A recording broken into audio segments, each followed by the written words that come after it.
President's remarks to the 19th Annual Washington Conference of the Advertising Council from the Red Cross Building in Washington, D.C., March 13th, 1963. Ladies and gentlemen, Mr. Secretary, Mr. Martin, Mr. McNamara, I want to express my appreciation to you for your many services in the public interest during the past months.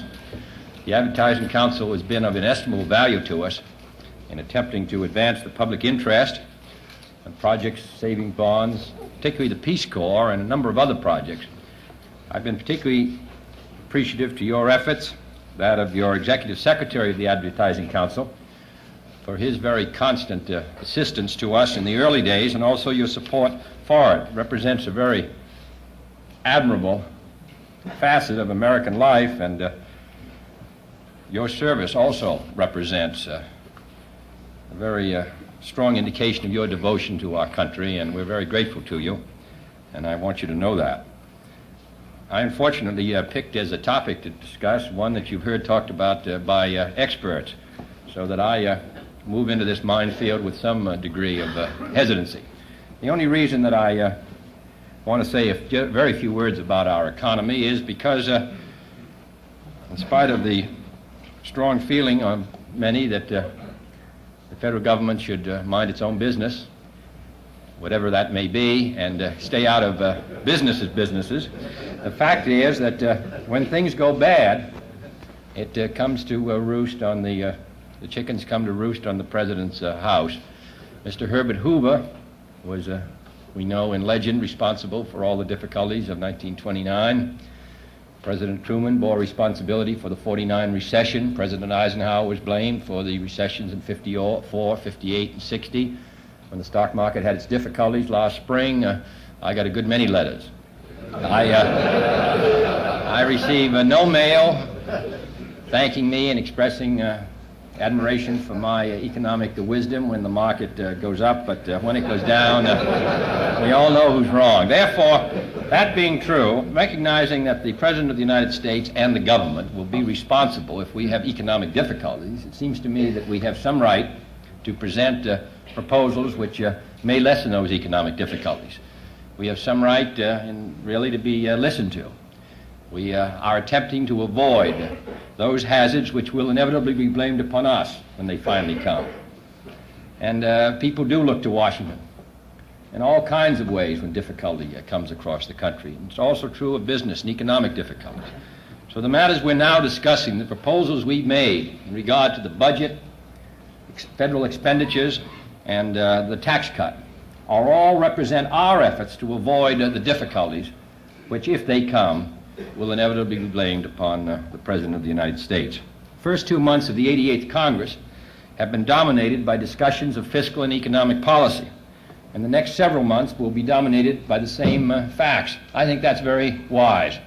We are attempting to do something new, and that is to talk about a tax cut at a time when we have a deficit and at a time when we have relatively good times, even though a disturbingly high rate of unemployment. So we are talking about, in a sense, something new, and it is appropriate that we talk about it in detail. And it is necessary that we get some understanding across the country of what we're trying to do, because it is important, and it does represent a change in previous policies enunciated by the United States government. The fact is, of course, these questions are all highly technical. To explain the difference between a family budget and the United States budget, to explain why we believe it difficult, if not impossible, and certainly unwise to attempt to secure a balanced budget this year, which we believe would put us into a recession, which we believe would unbalance the budget. These are all highly sophisticated questions, far more sophisticated than those economic questions which occupied our attention during the 19th century of free silver and trade and all the rest. Now, balance of payments and the cyclical problems and debt management are all far more complicated, and every solution raises new questions. Three familiar questions of fiscal policy must be decided by the Congress.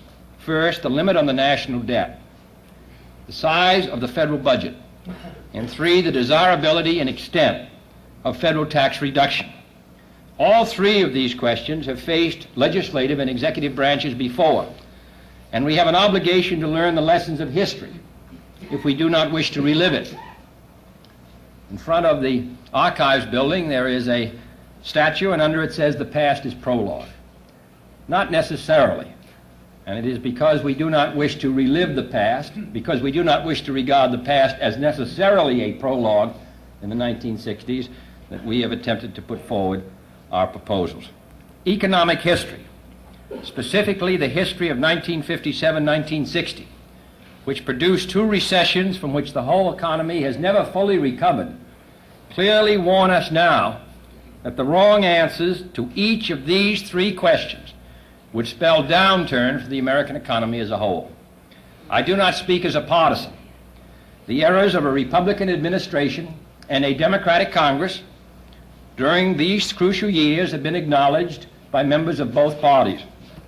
I do not review them now to gain political advantage in hindsight, but to gain a greater degree of foresight on the same problems that face our country at this time. I do not intend to assess the blame for the past. There's enough to go around for everyone. But we shall all be deserving of blame. We shall all be deserving of blame if we do not learn its lessons for the future. The federal government, and I shall speak here not of any one party or branch of government, but the government as a whole, decided in 1957 to keep the debt limit unrealistically low, to cut back and stretch out budget expenditures, to tighten monetary policy, and to reject all efforts at tax reduction. The harsh results of those decisions are still with us. One, in the decade previous to July 1957, unemployment had rarely exceeded 4%. In the 64 months since those decisions, it has remained above 5%. In the earlier decade, business fixed investment averaged nearly 11% of total output. It has since that time fallen steadily to roughly 9%. In the previous decade, our total output of goods and services, measured in constant prices, had increased at the rate of nearly 4% a year. Since mid-1957, the rate of increase has been limited to 3%. All three of these decisions were taken in the name of fiscal responsibility. But if that high-sounding label is intended to refer to budget and balance of payment surpluses, it was a name taken in vain. The preceding 11 fiscal years had produced 7 cash surpluses in the federal budget for a net cash surplus of $20 billion. The 6 succeeding fiscal years produced 1 surplus and 5 deficits, including the greatest peacetime deficit of all in fiscal 1959, for a net cash deficit of $30 billion. Had the economy been operating at full employment, there would have been no deficit. The balance of payments problem became a problem only after mid-1957, with a total deficit of $11.2 billion during the next 3 calendar years, and a gold loss of more than $5 billion during the same period.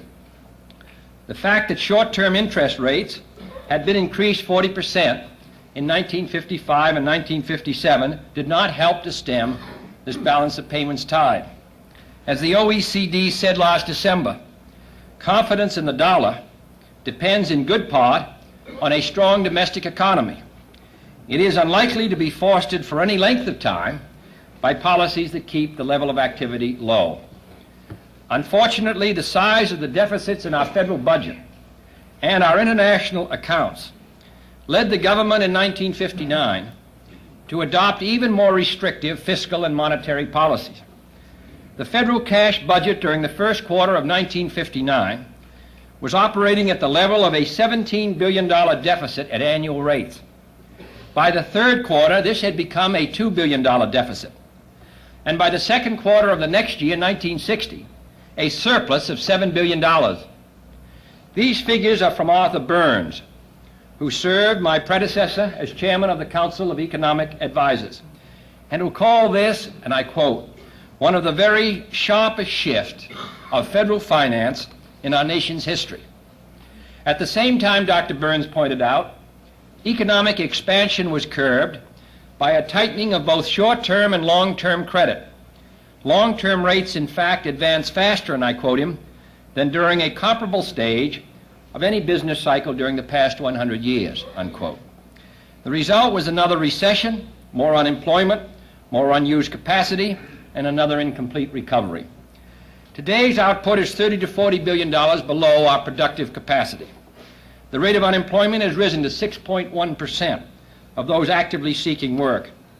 Corporate investment last year was, for the first time in any non-recession year since the war, below the level of gross retained earnings.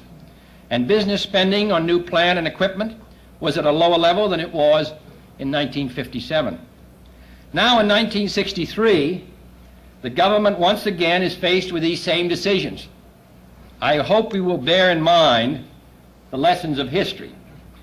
I hope we will remember the editorial in Business Week magazine, June 28, 1958, which pointed out the effects of an unrealistic debt ceiling and a harmful slash in expenditures. And I quote them, "In the second half of 1957, the debt ceiling forced the administration to cut back programs needed for long-term national security.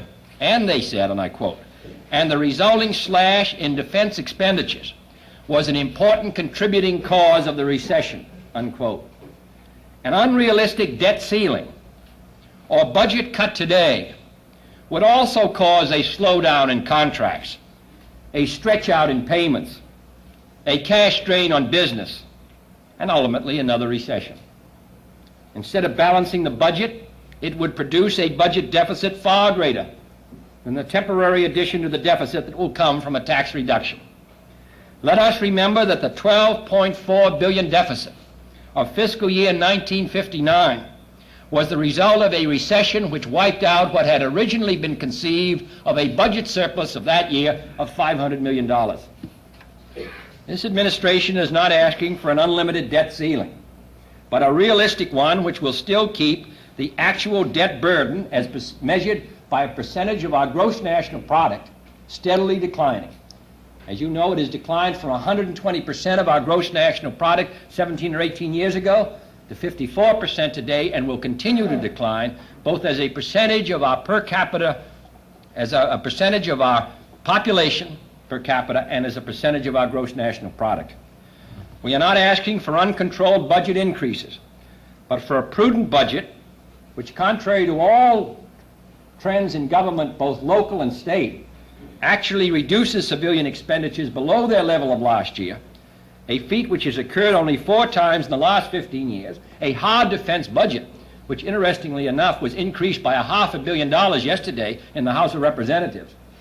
And we are not asking for an unprecedented tax cut, because while the total amount of the tax cut in calendar months beginning in July will take place over a period of 18 months for the fiscal year, it will result in a $2.7 billion loss in this fiscal year. Certainly it's clear that if we slide into another recession, the deficit without a tax cut will be far larger than the projected deficit we face with a tax cut.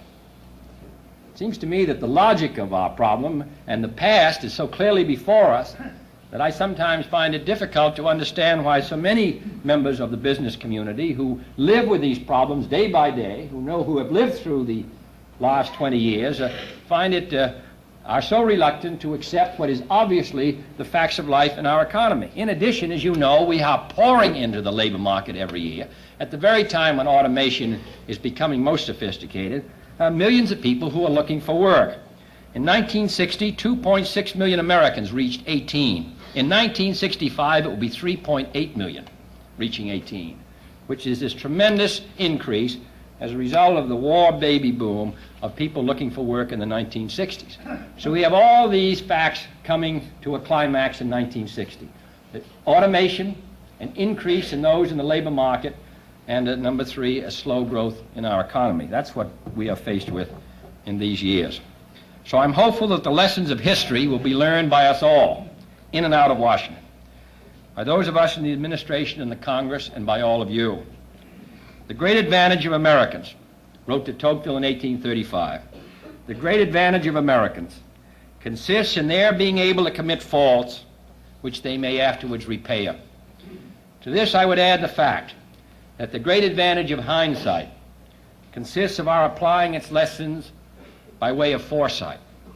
If this nation can apply the lessons and repair the faults of the last 5 years, if we can stick to the facts and cast out those things which really don't apply to the situation, then surely this country can reach its goals, and upon reaching its goals depend the security of the free world. Thank you.